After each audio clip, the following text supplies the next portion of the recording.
If you've read the New Testament, you'll notice that it can get confusing when you start reading about the different rulers in Palestine. What we need to know is that there were 6 different Roman rulers with the name Herod just during the time of the New Testament. So let's look quickly at those 6 so that we can understand a little bit more of who was ruling in the area of Palestine.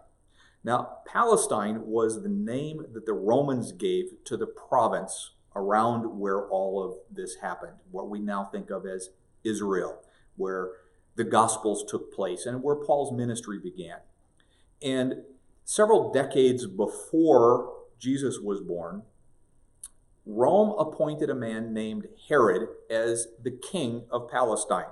He was called Herod the Great, and he was a strong ruler. He was not a strong man. He was not a good man, but he was a strong ruler, and he immediately consolidated his power by killing off his rivals, by confiscating people's wealth. But because he was a strong ruler, he made the area of Palestine prosperous. He built palaces, and he built roads, and he built colosseums, and he did a lot of good things for the economy of his area.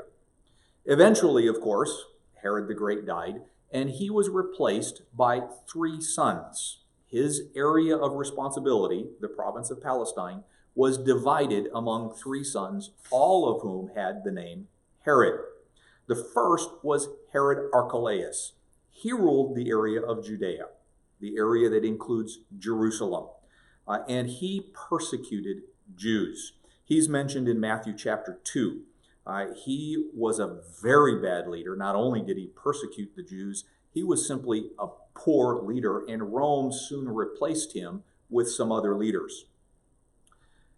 The second of Herod the Great's sons, Herod Antipas, was given authority over the area of Galilee. That's where the Sea of Galilee is, where Jesus did much of his ministry. Herod Antipas was considered a pretty good ruler. He was not great, but he was good. But he also was not a particularly good man. It was Herod Antipas in Matthew chapter 14 who had John the Baptist beheaded. So we had Herod Archelaus, we had Herod Antipas, and then the third son, Herod Philip, ruled the areas of Palestine north of Galilee. He was a good ruler. He was very well liked by the people he ruled, and he worked hard to try and understand the Jews and the Gentiles and the people that he ruled so that he would be able to rule better.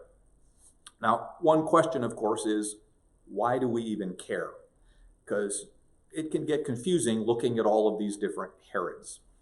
Well, it becomes more understandable as this class progresses, but each ruler approached their leadership differently. Some, like Herod Archelaus, persecuted the Jews and the Christians. Others tried to understand them. And so depending on which ruler you're looking at, that influenced what happened in Paul's area of ministry. Well, Herod Philip eventually died, and he was succeeded by Herod Agrippa. This is, of course, the grandson of King Herod the Great. Herod Agrippa became personal friends with 2 different Roman emperors during his time in leadership, and he was given a lot of authority and a lot of power.